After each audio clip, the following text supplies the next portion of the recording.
بسم الله الرحمن الرحيم. السلام علیکم ورحمۃ اللہ وبرکاتہ۔ بسم اللہ الرحمن الرحیم۔ کتاب الوصایا، یہ کتاب ہے وصیت کے بارے میں۔ یہ وصایا وصیت ان کی جمع ہے۔ وصیت کا لغوی معنی ہوتا ہے ملانا، ملانا، اور اصطلاح میں وصیت اس معاہدے کو کہتے ہیں جس کو موت کے بعد والی مدت کی طرف منسوب کیا جاتا ہے، یا اس ملکیت کو کہتے ہیں جس کا تعلق مرنے کے بعد والی مدت کے ساتھ ہوتا ہے۔ ظاہر بات ہے کہ ایک بندہ اگر دنیا سے جا رہا ہے اور وہ وصیت کرتا ہے کہ میرے مرنے کے بعد میرے مال میں سے اتنا حصہ فلاں کو دے دیا جائے، تو اس وصیت کا تعلق مرنے کے بعد کے ساتھ ہی ہے۔ پھر انسان جو وصیت کرتا ہے اس کی آگے دو صورتیں ہو سکتی ہے۔ ایک یہ ہے کہ اس کے ذمے حقوق اللہ ہے، مثال کے طور پر نماز لازم ہے، وہ وصیت کرے گا کہ میری طرف سے میری نمازوں کا فدیہ ادا کرے، اتنی نمازیں ہیں، یا میں نے زکوٰۃ نہیں دی میری طرف سے وہ ادا کرے، یا میرے اتنے روزے جو ہے وہ باقی ہے ان کا فدیہ ادا کرے۔ دوسری صورت یہ ہے، لیکن یہ ایک مسئلہ بھی ذہن میں رکھیے کہ اس کے مرنے کے بعد جو فدیہ وغیرہ ادا کریں گے وہ اس کے مال میں سے نہیں، بلکہ ورثاء کو جو مال ملے گا ورثاء اپنی مرضی سے پھر آگے وہ فدیہ وغیرہ ادا کرے اس کی طرف سے، یا اس نے جو زکوٰۃ نہیں دی وہ زکوٰۃ ادا کرے، ان کے مرنے کے بعد یہ اپنے مال کا مالک نہیں رہے گا۔ اچھا، دوسری قسم ہے حقوق العباد۔ مرنے والے کے ذمے لوگوں کے قرضے ہیں، لوگوں کے پیسے اس نے دینے ہیں، وہ وصیت وہ لکھ کر رکھ لے کہ جی اتنے پیسے میں نے فلاں کے دینے ہیں، فلاں کے دینے ہیں۔ اسی طرح امانت وغیرہ ہے، کسی کی امانت اس کے پاس ہے، یا کاروباری مسائل ہے، تو ظاہر بات ہے مرنے والا جب مر جائے گا تو اس کے مال میں سے سب سے پہلے اس کا قرضہ وغیرہ دے دیا جائے گا، یا اگر کسی کی امانت اس کے پاس ہے تو وہ امانت اسے دے دی جائے گی، پھر قبر کفن کا خرچ برداشت کیا جائے گا،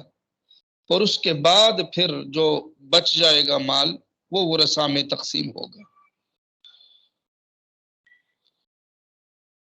ایک مسئلہ یہ بھی یاد رکھیے کہ وصیت جو ہے یہ ورثاء کے لیے نہیں کی جا سکتی۔ بیٹے کے لیے وصیت نہیں کر سکتے، باپ کے لیے وصیت نہیں کر سکتے،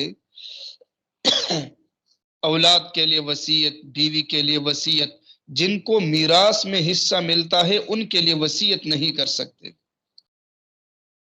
بلکہ اور کوئی رشتہ دار وغیرہ ہو اس کے لیے وصیت کر سکتے ہیں۔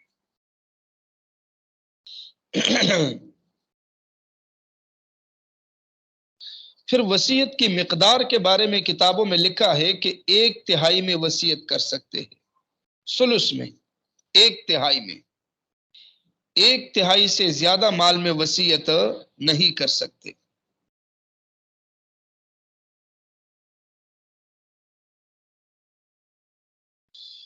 تو ایک یہ بھی شرط آ گئی درمیان میں کہ 1/3 میں وصیت کر سکتے ہیں۔ اب آگے پڑھتے ہیں، باب ما جاء فی ما یؤمر بہ من الوصیۃ۔ اس باب میں وہ بیان کر رہے ہیں وصیت کرنے کی تاکید، کہ وصیت کا حکم ہے ہر بندہ اپنے معاملات کو اپنے پاس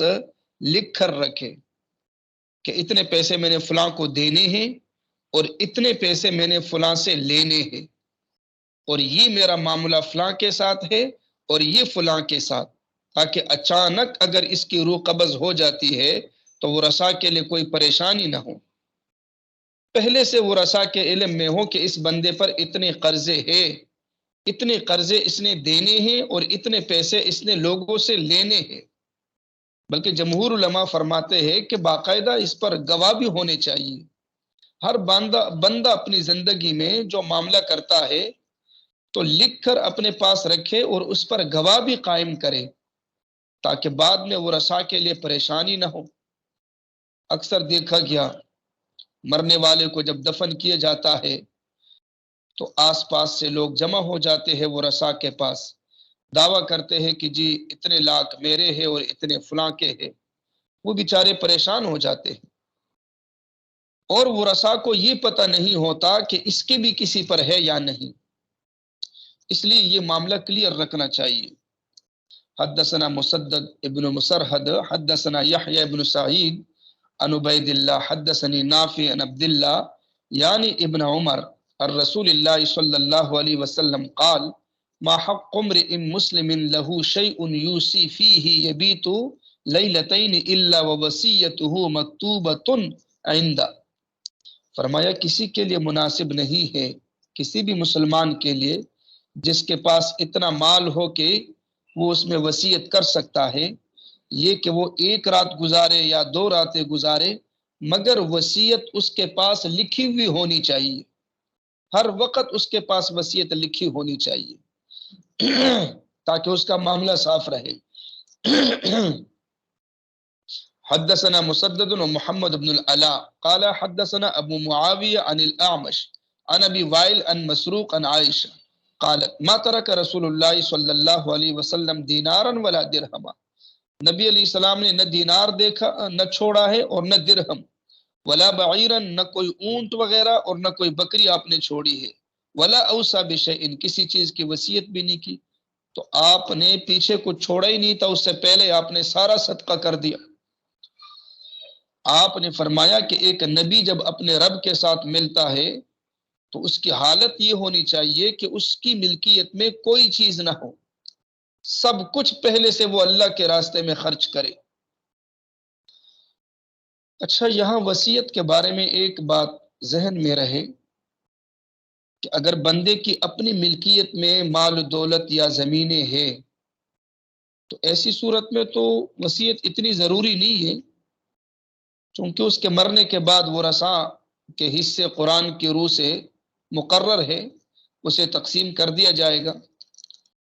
وصیت اس اعتبار سے ضروری ہے کہ اگر اس کے لوگوں کے ساتھ معاملات ہے، لین دین ہے، تو وصیت کی یہاں پر تشریح یہ ہو جائے گی کہ وہ سب کچھ اپنے پاس لکھ کر رکھے اور اس پر گواہ بھی قائم کرے، باقاعدہ پوری ترتیب اس کے پاس ہونی چاہیے تاکہ وہ رسا کے لیے کوئی پریشانی نہ ہو۔ باب ما جاء فی ما لا یجوز للموصی فی مالہ، اس باب میں بیان کر رہے ہیں وصیت کرنے والے کے لیے جو چیز ناجائز ہے وہ اپنی وصیت میں کس حد تک اس کو اجازت ہے۔ حدثنا عثمان بن ابی شیبہ و ابن ابی خلف قال حدثنا سفیان عن الزہری عن عامر بن سعد عن ابیہ، عامر بن سعد یہ اپنے باپ سے بیان کرتے ہیں اور ان کے والد کا نام ہے سعد ابن ابی وقاص، سعد بن ابی وقاص۔ یہ سعد بن ابی وقاص رضی اللہ تعالیٰ عنہ یہ بیمار تھے بہت زیادہ، رسول اللہ صلی اللہ علیہ وسلم ان کی عیادت کے لیے تشریف لے گئے۔ یہ سعد بن ابی وقاص رضی اللہ 17 سال کی عمر میں انہوں نے اسلام قبول کیے تھے، پھر غزوہ احد میں بھی یہ شریک رہے،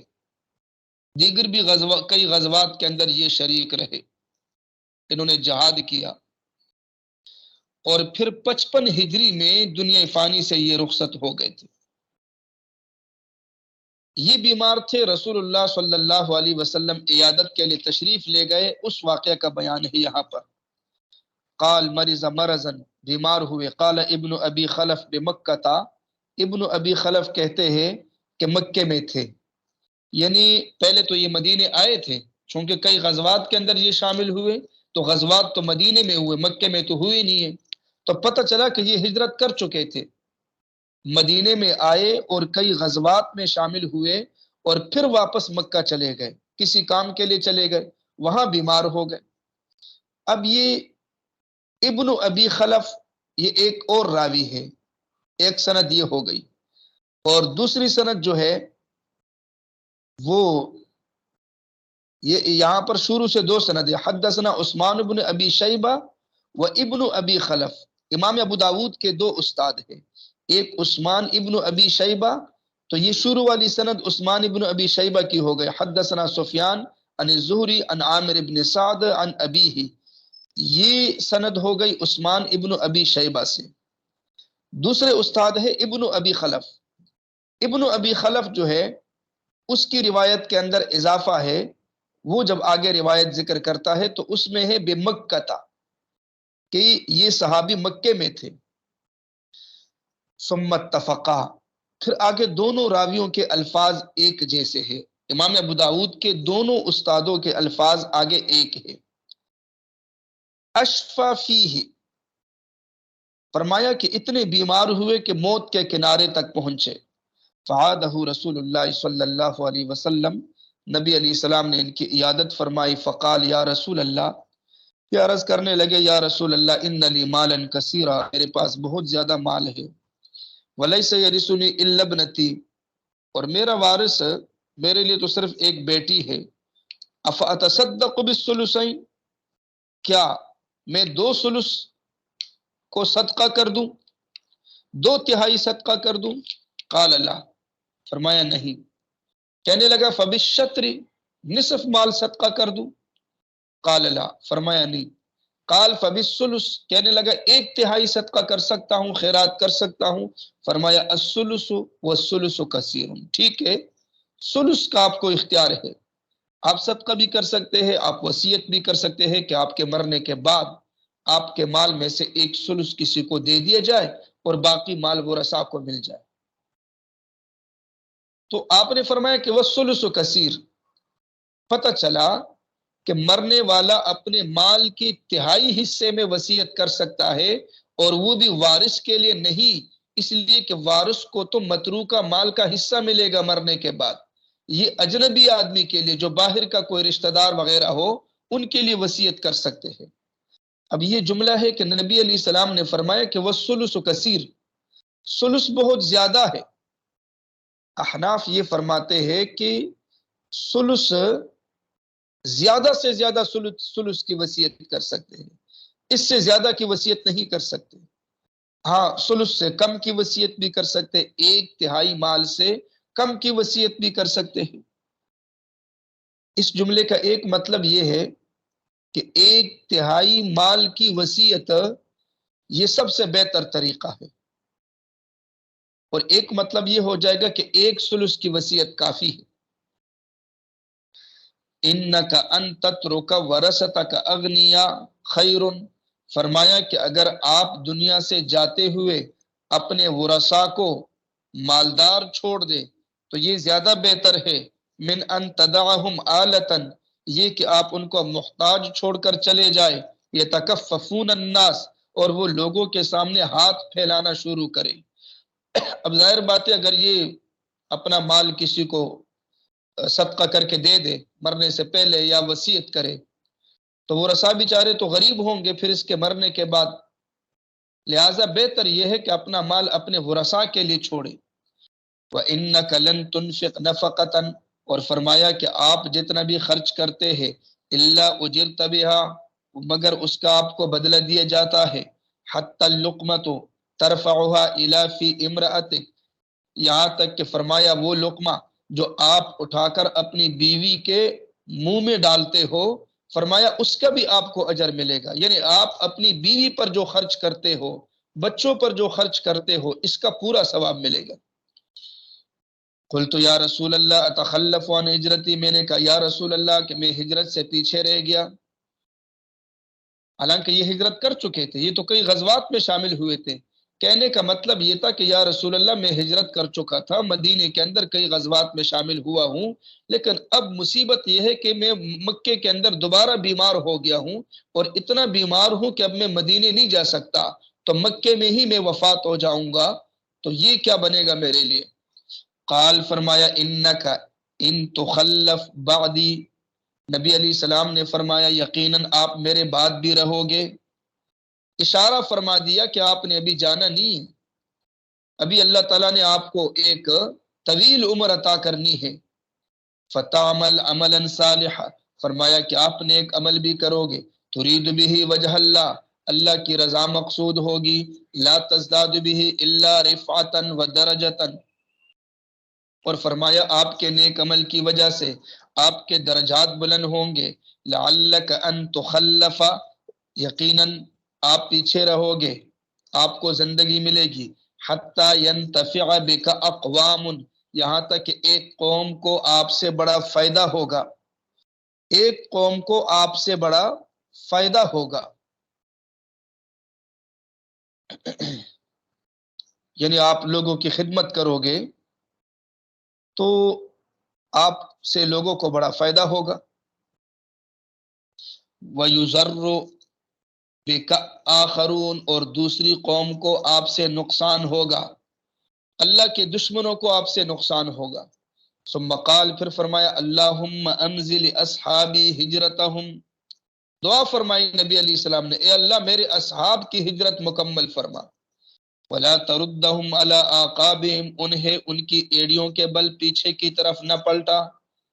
پھر آگے نبی علیہ السلام نے افسوس کا اظہار فرمایا سعد بن خولہ پر، کہ جو فوت ہو چکے تھے، بڑی ان کی خواہش تھی کہ وہ ہجرت کریں، لیکن ہجرت انہیں نصیب نہیں ہوئی۔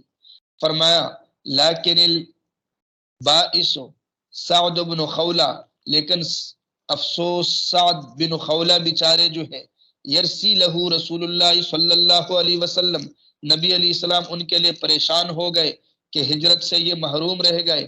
مات بمکہ، فرمایا یہ کہ وہ مکے میں فوت ہو گئے، کاش کہ انہیں بھی اتنی فرصت ملتی کہ وہ ہجرت کرتے اور ہجرت کے فضائل میں انہیں بھی حصہ ملتا۔ باب ما جاء فی کراہیت الازرار فی الوصیت، وصیت کے ذریعہ ورثاء کو نقصان پہنچانا، اس سے شریعت نے منع فرما دیا، فرمایا یہ مکروہ عمل ہے۔ مرنے والے عام طور پر اپنے ورثاء کو جو نقصان پہنچاتے ہیں، ان کے پاس دو صورتیں ہوتی ہیں۔ ایک صورت یہ ہے کہ جب انہیں یقین ہو جاتا ہے کہ اب ہم نے مرنا ہے، تو بعض دفعہ وہ پریشان ہو جاتے کہ ہمارے مرنے کے بعد یہ سارا کچھ ہمارے ورثاء کو ملے گا، یعنی بعض دفعہ وہ اپنے بیٹوں سے ناراض ہوتے ہیں، وہ اس کو برداشت نہیں کرتے، لہٰذا اپنی زندگی میں ہی اپنی جائیداد، زمینوں کو، مکانوں کو بیچ دیتے ہیں اور کہیں صدقہ کر دیتے ہیں، سب کچھ کسی کو دے دیتے ہیں، کسی اور کے نام پہ کر دیتے ہیں۔ اب ظاہر بات ہے جب وہ مر جاتا ہے تو پیچھے ورثاء کے ہاتھوں میں کچھ بھی نہیں آتا۔ دوسری صورت یہ ہے کہ وہ وصیت کرے کہ میرے مرنے کے بعد میرے یہ سارے مکانات فلاں کو مل جائے، تو اب شریعت نے اس کے لیے ایک حد مقرر کی کہ 1/3 میں آپ کی وصیت چلے گی، 1/3 سے زیادہ میں نہیں۔ اچھا، شرعی مسئلہ یہاں پر یہ ہے، فرمایا کہ اپنے جاتے جاتے اپنے ورثاء کو نقصان نہیں پہنچانا چاہیے۔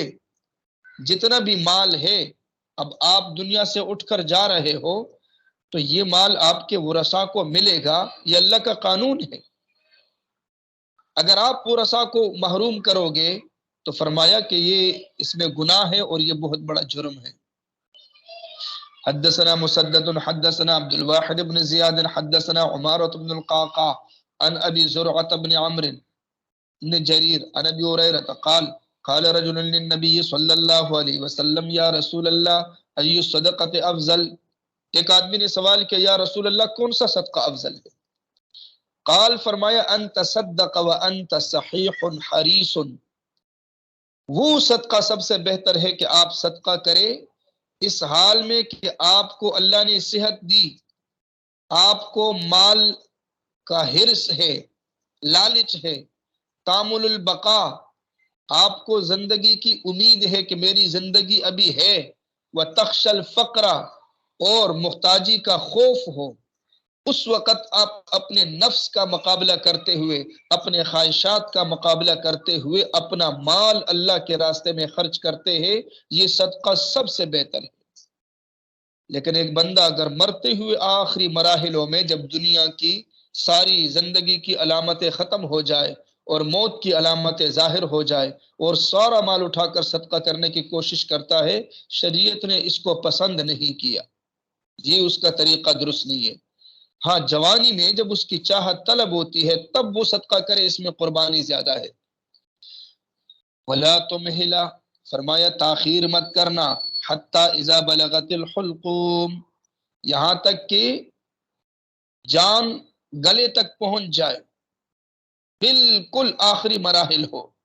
قلتا، اور پھر اس وقت آپ یہ کہے، لفلان کذا ولفلان کذا، فلاں کو اتنا دے دو، فلاں کو اتنا دے دو، وقد کان لفلان، حالانکہ وہ ویسے بھی فلاں کا ہو چکا ہے۔ آپ کہے یا نہ کہے، وہ ویسے بھی فلاں کا ہو چکا ہے۔ آپ نے تو کفن پہن کر قبر میں جانا ہے، وہ جتنے بھی رہ گئے انہوں نے آپس میں ویسے بھی تقسیم کرنا ہے، تو آپ تقریر کریں یا نہ کریں، آپ نے اپنی زندگی میں اس کو صدقہ کرنا تھا۔ حدثنا احمد بن صالح حدثنا ابن ابی فدیک اخبرنی ابن ابی ذئب عن شرحبیل عن ابی سعید الخدری ان رسول اللہ صلی اللہ علیہ وسلم قال لأن يتصدق المرء في حياته بدرهم خير له من أن يتصدق ب100 درهم عند موته۔ اچھا، اپنی زندگی میں خرچ کرنا، اس کا ثواب کتنا زیادہ ہے؟ فرمایا ایک آدمی اپنی زندگی میں خرچ کرتا ہے 1 درہم،